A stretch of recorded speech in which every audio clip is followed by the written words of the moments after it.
Hey guys, welcome to another video on this channel. Today I'm going to tell you a little story about how we tried a symmetrical rig from DECATHLON, which actually was supposed to become a video on the main channel, but it was a bit less spectacular than expected. But before we get into it, make sure to subscribe to the channel. It's going to help us out big time. It doesn't cost you anything and you don't miss any of the coming videos.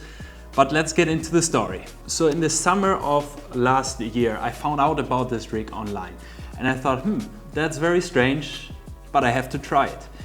And so I went to the closest DECATHLON in Kiel. I went to buy the rig in the biggest size they have and I bought the board. And this board has a fin attached on both sides. So basically it's a twin tip board and the rig has a boom only on one side and it's from the middle down, completely symmetrical to both sides. Basically meaning that you don't have to grab the boom on the new side when you change your direction. You only have to step to the other side of the board. You don't even have to turn the board around. And I thought that was very intriguing. I had it laying around at home for quite some time because we were busy with other things. But then I took it with me to Tenerife. And sure enough, the day came that I tried the rig after the training. Take a look if there's a pump inside.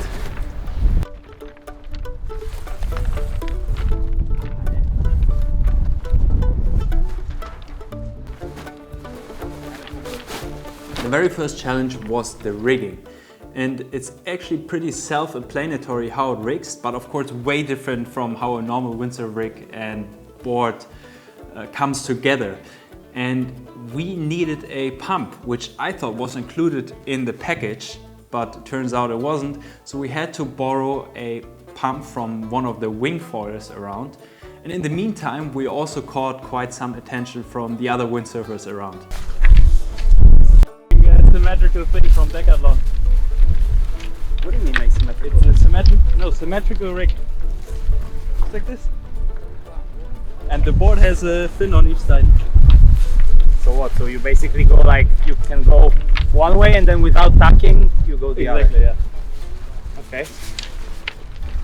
I might have passed, but you can put it on your foil board. yeah. On the foil board it will work. Sure. Probably it will, yeah. Das ist ein Rig. Erkennt man das nicht? Oh. Guck mal an, du. Kannst du mal kurz mir zur Hand gehen da? Guck mal, hier kannst du auch die Höhe, kannst du mir einmal da zur Hand gehen? Du kannst nämlich hier die Höhe auch einstellen anscheinend. Oh, ich würde den 1,85 nehmen, glaube ich. Schon. Boah, da ist ja richtig Spannung drauf. Du hast doch für jede Seite hey, Vorsicht. auf jede Seite eine Startschwung. Doch.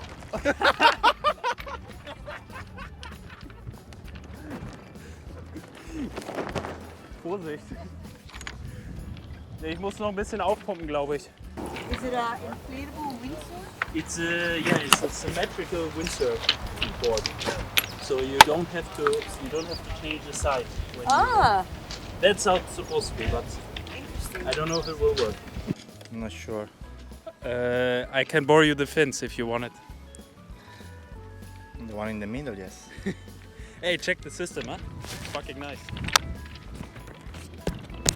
If I jump on it, I disturb it. It's for people like you who want to learn windsurfing in an easy way, that maybe you don't have so much power and, you know. So, You think I can hold it? yeah, with this you could learn maybe. No, It's look, big, eh? it's too powerful. It's going by itself. Ah, you have two upper... Oh, look. Yes.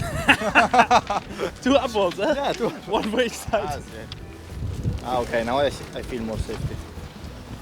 Okay, I give it a try. I wanted to see you going. Yeah, I will go now. Bye. Bye. And after some time we figured everything out. We attached the fins to the board in a, I would say, rather unique way. We pumped the board and the rig to the right PSI. We adjusted the boom to my height. We attached the rig to the board and it was time to go on the water.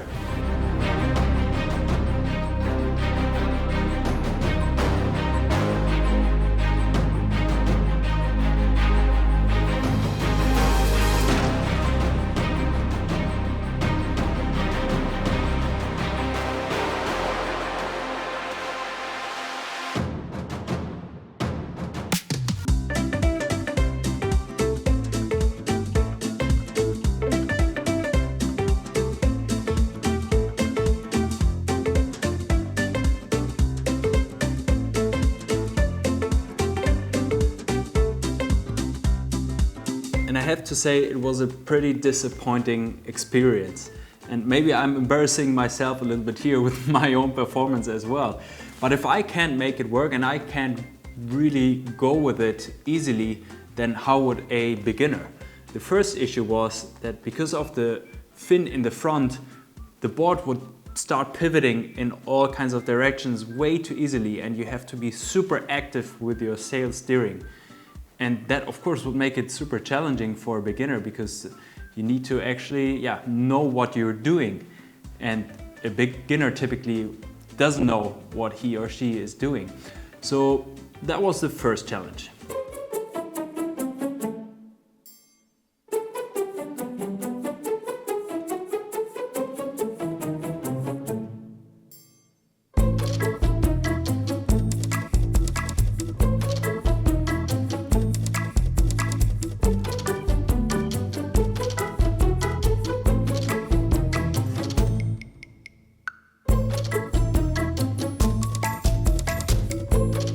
The next thing I struggled with was the rig folding down in about more than 10 knots.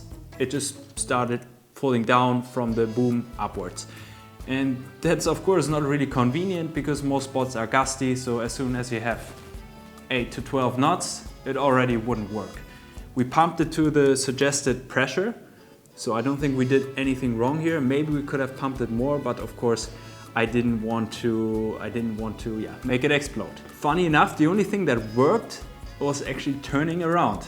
And that was a very interesting and funny experience, because you don't have to turn the board around, you don't have to flip the sail, you just step into the other side and you start sailing the other direction. And that was sort of surreal. And that was actually one of the main things. I was really curious about how that works and how it feels.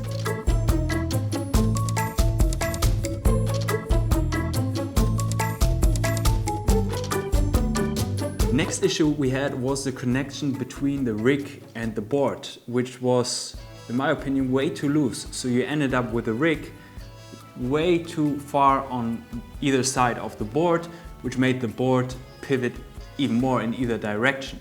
Again, I'm not 100% sure that we didn't do anything wrong in attaching it, but especially after experiencing that, I double checked to make sure we attached it correctly, and it seemed like we did.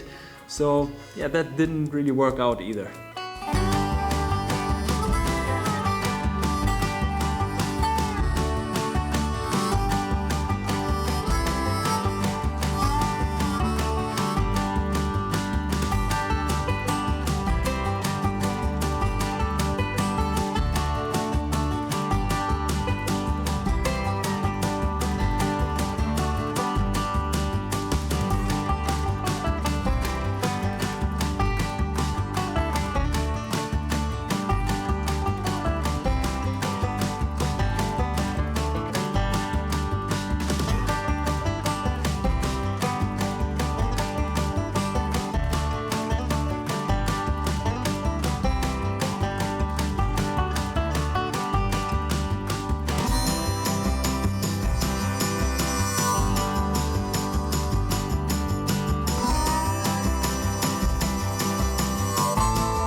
So in conclusion, I will say it's not really beginner friendly. It's difficult to use.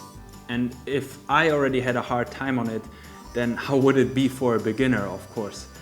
So yeah, if you are a beginner windsurfer or you have friends who are beginners, make sure to send them to a specialist, because having the right gear can really make or break someone's windsurfing path. And having the right gear doesn't necessarily mean it has to be expensive. It just has to be the right thing. So send them to a specialist, of course, like my surf shop Surf Center. I will link it down below. And there you get really the right advice from people on what you need to start windsurfing, and also take you along on your windsurfing journey when you need to upgrade to something better. And yeah, having gear that grows with you, that really takes you for a long time of your journey, is essential. Because what I had here, first of all, it didn't really work, so nobody would keep windsurfing after using it. And secondly, if you make it work, it's only going to serve you for, I don't know, the first maybe week on windsurf gear. So you want gear that can grow with you, that really takes you for a long time of your journey, and you can make the first several steps on, and then at the right time you need to upgrade. And with that, only a specialist can help you. So be sure to let us know in the comments what you thought about this rig and my experience here. I thought it was interesting, but yeah, it didn't blow me away. It was a bit of a disappointment, I have to say. We wanted to take it into waves just for the fun of it, but it didn't really work in, like I said, in above 10 knots. So that didn't make sense. But yeah, that's the end of the video. Big thanks for watching. Big thanks also to all the members. And I would say I see you guys in the next video. Ciao.